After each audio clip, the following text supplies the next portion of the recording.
My girlfriend said I need space. Don't contact me, she said. I responded all right. Then I posted the vacation pics I found of her with another man, tagging his wife. Suddenly, my phone was blowing up with their panic calls. Original post. I 32, let's call me Jonathan. I'm still reeling from the sheer audacity. It's actually been a full week since I took action and everything exploded. But the whole saga really began about 3 weeks ago. Now, that's when my girlfriend, Nicole 29F, hit me with the I need space bombshell via text. Of course, we've been together 3 years living in my house, my name, my mortgage.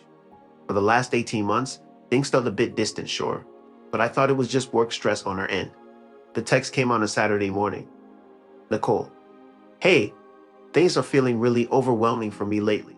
I think I need some space to myself to just breathe and figure things out. Please don't contact me for a bit. I'll reach out when I'm ready. Hope you understand. All right, Nicole, I understand completely. Take all the time you need. After she requested radio silence, the following week was filled with confusion and hurt from her texts. I found myself replaying everything, trying to figure out what I had missed. Then on Friday, February 7th, just 1 week before writing this post, I absentmindedly scrolled through Facebook and came across a post from a mutual acquaintance. It was an unexpected album showcasing a romantic getaway. In the photos, Nicole appeared extremely happy and cozy with Brandon, a 35-year-old married colleague of hers. They were sipping champagne, holding hands on the beach, the works. The timing of the trip coincided perfectly with her request for space. My stomach turned. Her need for space was just a guide for a secret trip with a married man.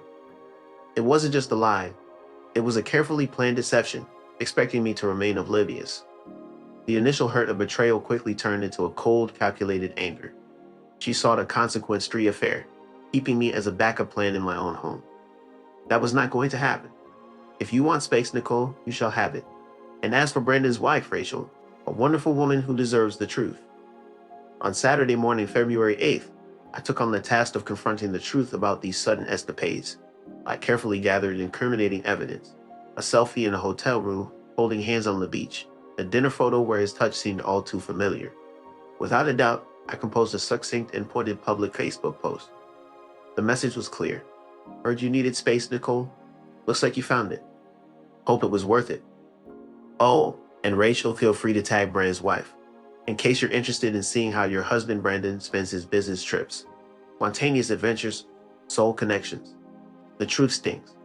Attached to the post were all the damning photos. The aftermath was immediate and overwhelming.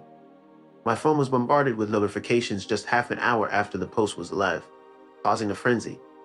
Subsequently, I blocked Nicole on all channels: phone, social media, and everything in between. I sat back and braced myself for the inevitable storm. Update: the chaos continued as my phone continued to light up with non-stop calls, texts, and messages from unknown numbers. It was a tumultuous spectacle, yet strangely satisfying.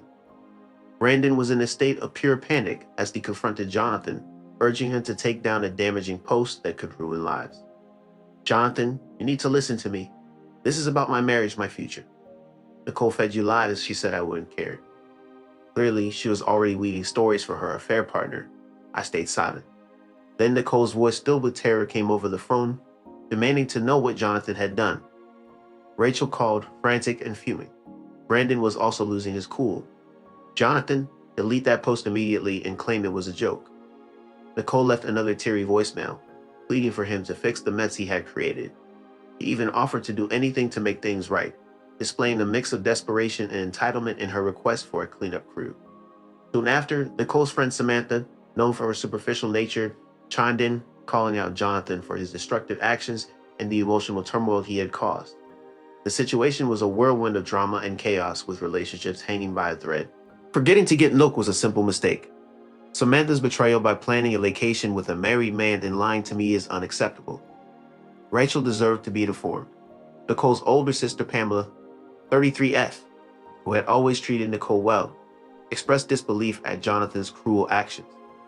Nicole is devastated, and Brandon's wife is understandably upset. Lives may have been irreparably impacted. Nicole confided in me about problems in her relationship with Jonathan, but his reaction to her affair was extreme. I refused to be a pushover. I shared the truth with Rachel because she deserved to know. I have now blocked them. The truth is out. and their panic is a consequence of their own actions.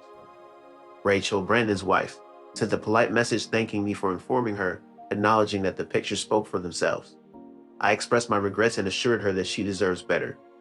The situation escalated when the Facebook post garnered significant local attention. UPAT, Nicole still has all of her belongings at my house. Despite her request for no contact, I have respected her wishes and refrained from reaching out. Recently, she has been attempting to contact me using different phone numbers, with messages ranging from begging to vague threats. However, I have not engaged with her and simply made a public statement to assert my boundaries. To ensure my safety, I changed the locks on Monday, February 10th. Nicole has not attempted to return since then, seemingly preoccupied with damage control. I anticipate potential future interactions when she comes to collect her things, or if Rachel takes any further action. Stay tuned for updates. UPAT2. The recent weeks have exposed escalating entitlement from Nicole and those supporting her, leading to significant repercussions. Following the failed attempt to access my property on February 13th, it is evident that the situation is far from over.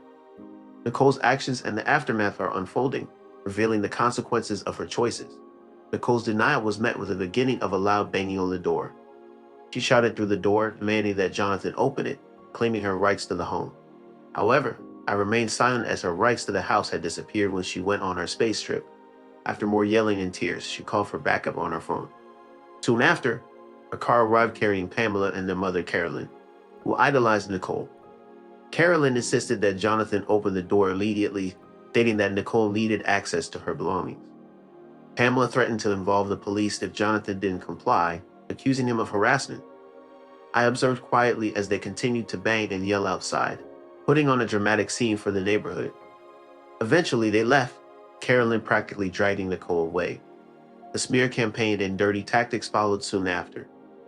Mutual acquaintances began reaching out, likely influenced by Nicole's narrative. Nicole's camp fed me misleading stories to try to turn me against Nicole. They claimed I had unfairly kicked Nicole out with nothing, accusing me of being controlling and punishing her for seeking independence. They painted me as the villain, with Brandon's wife being labeled as the psycho and Nicole as the victim. They twisted the truth to make me look bad. Despite their efforts, I shared the accurate version of events with some key people and provided evidence to back it up. Most people understood the reality of the situation, but then some negative consequences followed. First, I received a call from my boss informing me that an anonymous email had been sent to HR accusing me of being unstable, prone to violence, and creating a hostile work environment by publicly harassing Brandon. The email even suggested that I might misuse company data. Fortunately, my boss trusted me, and after reviewing evidence, the issue was resolved. HR conducted a brief investigation and found no merit to the accusations. Secondly, someone reported my car as abandoned in front of my own home, leading to unnecessary inconvenience, though it was quickly resolved with a phone call to the authorities. It seemed like a petty attempt to cause trouble. Lastly, there was an incomplete sentence referring to a pièce de résistance, which appears to be a typo or unfinished thought. Can you provide more context or information regarding this part of your message? Nicole, through Carolyn, insisted on receiving her portion of the house. In a voicemail left by Caroline, it was claimed that Nicole had made emotional investments and performed household tasks, such as occasionally buying bread. Meanwhile, I had been solely responsible for paying the mortgage and all bills. Nicole believed she was owed $50,000 for pain and suffering and loss of residency. I found the situation amusing and decided to record the voicemail for future reference as part of my plan for revenge in a more proactive legal manner. Feeling provoked by their sense of entitlement and underhanded tactics, I made the decision to take a stronger approach. I engaged the services of a skilled lawyer to represent my interests. The first step taken was to issue a cease and desist order. This legal letter was sent to Nicole, Pamela, and Carolyn, outlining their actions of harassment and defamation. It warned them against any further attempts to harm my reputation or property, and stated that any such actions would result in immediate legal consequences, including damages and a restraining order. Evidence in the form of their own text and voicemails was included in the cease and desist order. Moving on to the next phase, which I referred to as the belonging standoff, Nicole, via Carolyn, attempted to breach the cease and desist order by demanding access to retrieve her personal belongings. My lawyer's response was to request a list of the items Nicole wished to collect. It was stated that a third party, Mr. Jonathan, would be responsible for gathering and returning the belongings to her. 1. No unauthorized items allowed. 2. Carolyn's reaction was huge. What if he damages her belongings? 3. My lawyer's response was calm. Provide the list. Step 3. Confront Brandon and Rachel. 4. Rachel filed for divorce, citing adultery by Nicole. It's in the public record. 5. My lawyer reached out to Rachel's lawyer offering cooperation and evidence. 6. Nicole's messages, posts, and voicemails to refute any false claims by Brandon in court. 7. Brandon tried to paint himself as the victim, but my evidence would disprove that. 8. The consequences from Nicole and Brandon are severe. Brandon is reportedly staying on his brother's couch, and his career is in ruins. 9. Their conservative company was displeased with the scandal, and Rachel is seeking a significant settlement. 10. Nicole can't find work in her field locally and is back with Carolyn, who is also facing consequences. 11. The demand for $50 disappeared as we chose strategic precision over all-out war, exposing their sense of entitlement. The blue explosion was a sight to behold. Witnessing the final update unfold was truly invaluable. It has been a few months since the last confrontation. The cease and desist, with the looming threat of legal action, effectively put an end to the situation. Peace and quiet now reigned. The gray stuff purge commenced. Through Carolyn, Nicole eventually provided a lengthy list of her possessions. My lawyer reviewed and revised the list to include only items rightfully belonging to her. I packed everything accordingly. It was a therapeutic process, boxing up every trinket and self-help book. The irony was not lost on me. There may have been a few accidents with some of her inspirational quote plaques. Oops. On a Saturday, a man with a van arrived to collect the boxes in the driveway. I watched from the window as Nicole failed to show up. Pamela observed from her car, her expression sour. Just desserts for the culprits. Ratch. Al's divorce from Brandon is progressing smoothly, thanks in part to the helpful evidence I provided. She has secured a very favorable interim settlement, leaving Brandon in financial ruin and with a tarnished reputation. Reports suggest he has fled the state to live with his parents, a form of poetic justice. As for Nicole, the consequences have hit her hard. She is now jobless, disgraced, and living with her mother. Her attempts to portray herself as a victim online backfired once the details of her affair and Rachel's divorce filings came to light. Nicole has since deleted most of her social media accounts, and even her friends like Samantha distanced themselves from her when she became a pariah. It seems misery indeed loves solitary company when there are no benefits to gain. Interestingly, a mutual acquaintance mentioned that Nicole complained about not being warned about the severity of the consequences, displaying outrageous audacity by shifting the blame. It appears she lacks the ability to self-reflect. On the bright side, my life is now peaceful and my house feels like mine again. I have been enjoying redecorating and purging any remnants of her presence. Influenced by anger, feeling empowered, Nicole's extended family reached out with messages of forgiveness, unaware of the full extent of her deceit and subsequent harassment. The true retribution went beyond a mere Facebook post.